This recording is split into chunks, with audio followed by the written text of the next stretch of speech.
આજે તમારે રડવું હોય ને તો જ આ વાત સાંભળજો, કારણ કે આ વાત જ કંઈક એવી છે કે એક 13 વર્ષની છોકરી સવારે સ્કૂલ જવા માટે તૈયાર થાય છે. તૈયાર થયા પછી ધીરે રહી અને એની મમ્મીના બેડરૂમમાં જઈ અને ધીરેથી દરવાજો ખોલે છે તો જુએ છે કે બધો જ સામાન અસ્તવ્યસ્ત પડેલો હોય છે. અને જ્યારે એ નીચે આવે છે ને ત્યારે એના પપ્પા પણ સોફા ઉપર બેશુદ્ધ રીતે સૂઈ રહ્યા હોય છે. એ ચૂપચાપ પાછી એના રૂમમાં આવી અને એના ગલ્લામાંથી આમ 50 રૂપિયા કાઢી અને ખિસ્સામાં મૂકી અને સ્કૂલ જવા રવાના થઈ જાય છે. એવામાં એના ઘરની નોકરાણીએ બૂમ મારી કે બેટા, આલુ પરાઠા બનાવ્યા છે, ખાઈ લે. તો એ છોકરીએ ઉદાસ મોઢે કીધું કે ના આંટી, મારે નથી ખાવા, મને ભૂખ નથી.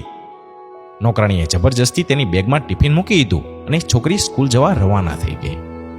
નોકરાણી વિચારવા લાગી કે બિચારી છોકરી સાહેબ અને મેમ સાહેબના ઝઘડામાં આ છોકરી 13 વર્ષની ક્યારે થઈ ગઈ છે ને એ ખબર જ ના પડી, કારણ કે નોકરાણી છેલ્લા 10 વર્ષથી આ ઘરમાં કામ કરતી હતી. છોકરીના મમ્મી અને પપ્પા મલ્ટીનેશનલ કંપનીમાં ઊંચા હોદ્દા પર કામ કરતા હતા અને આ છોકરી એમનું એકલોતું સંતાન પણ હતું. પણ આ લોકો હંમેશા એકબીજા સાથે લડાઈ ઝઘડા જ કરતા રહેતા. છોકરીના પપ્પા છેલ્લા 1 વર્ષથી તંગ આવી અને એમની પત્નીથી તલાક લેવા માંગતા હતા અને સાથે સાથે છોકરીની જવાબદારી પણ લેવા ન માંગતા હતા. એ ઈચ્છતા હતા કે છોકરીની જિમ્મેદારી એની મમ્મી ઉઠાવે અને એનાથી ઉલટું છોકરીની મમ્મી ઈચ્છતી હતી કે છોકરીની જિમ્મેદારી એના પપ્પા ઉઠાવે. અને જો તલાક જોઈતો હોય ને તો પ્રોપર્ટીમાં અડધો ભાગની માંગણી પણ કરતી હતી. અને આ જ કારણના લીધે તેઓ રાત દિવસ આમ લડતા અને ઝઘડતા જ રહેતા. અને છોકરીની જિમ્મેદારી આ બંનેમાંથી કોઈ પણ લેવા માંગતું ન હતું, એટલે આ એકબીજાને અપશબ્દો બોલતા અને બધી જ વાતો બિચારી છોકરી રોજ સાંભળતી અને ખૂણામાં જઈ અને બેસી જતી. ફક્ત ને ફક્ત ઘરની નોકરાણી સાથે જ એ છોકરી બોલતી. અને આજે પણ રોજની માફક છોકરીના મમ્મી પપ્પાએ નાસ્તો અલગ અલગ એમના રૂમમાં કર્યો અને ઓફિસ જવા નીકળી ગયા. અને લગભગ 12 વાગ્યે સ્કૂલમાંથી ફોન આવ્યો કે જલ્દીથી જલ્દી તમે હોસ્પિટલ જાઓ, તમારી છોકરી પગથિયા પરથી પડી ગઈ છે અને એને ખૂબ જ વાગ્યું છે.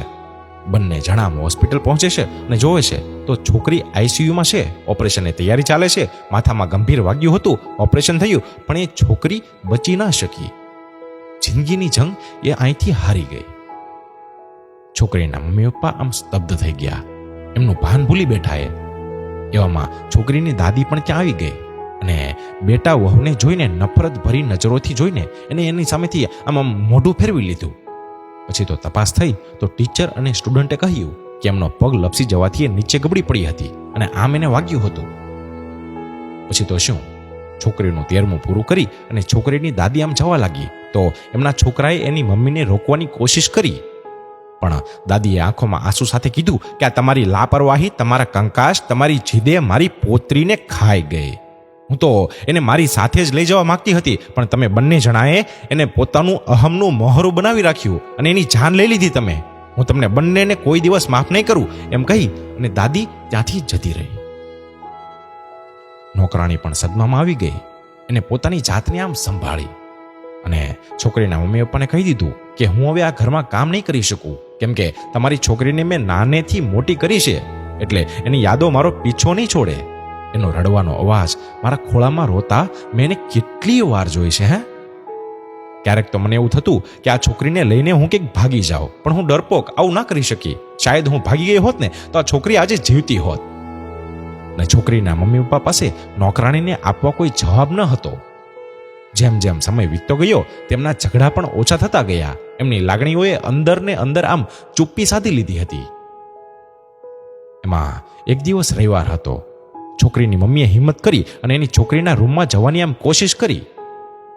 ત્યાં એનો દરેક સામાન, એના પુસ્તકો, એના કપડાં બધું ત્યાં ને ત્યાં જ હતું. અને જેવો કબાટ ખોલ્યો ને ત્યાં એક નાની એવી વાદળી કલરની એક નાની એવી ડાયરી હતી. એની મમ્મી આમ ફફડતા હાથે ડાયરી ખોલી. એના આગળના થોડાક પાના ફાટેલા હતા.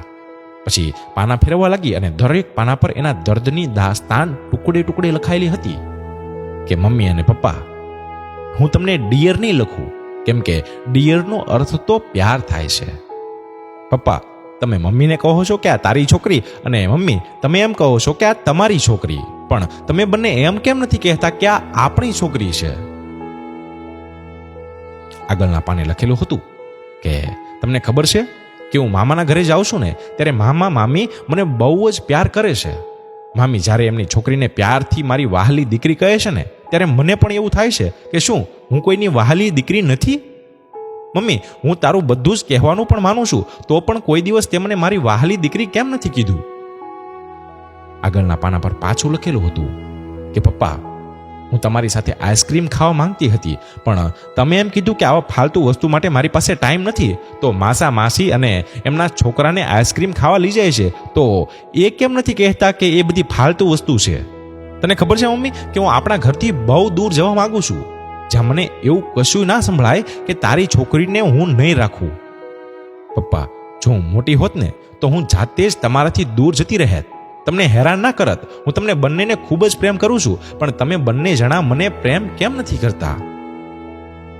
આગળના પાને પાછું લખેલું હતું કે આઈ લવ યુ નોકરાણી આંટી, મને પ્રેમ કરવા બદલ, જ્યારે મને બીક લાગતી તો તમારી પાસે સુવડાવવા બદલ, અને મારી દરેક વાતને સાંભળવા બદલ.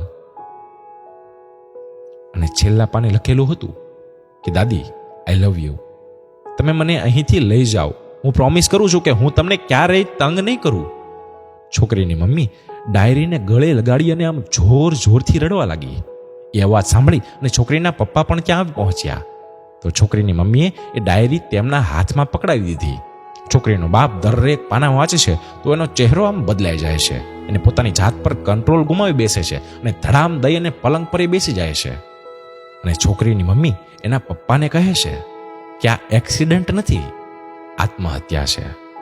જે સંબંધને આપણે બહાર સમજતા હતા, એ સંબંધને આપણી છોકરીએ આપણને છુટકારો આપી દીધો.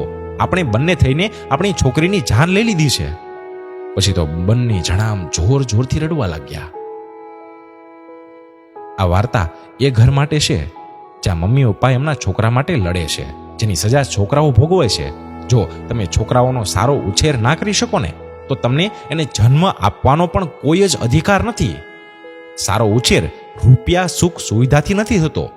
તમે છોકરાની ભાવનાત્મક લાગણીઓની જરૂર હોય ને ત્યારે તમે એની નજીક છો ને, એ મહત્વનું છે.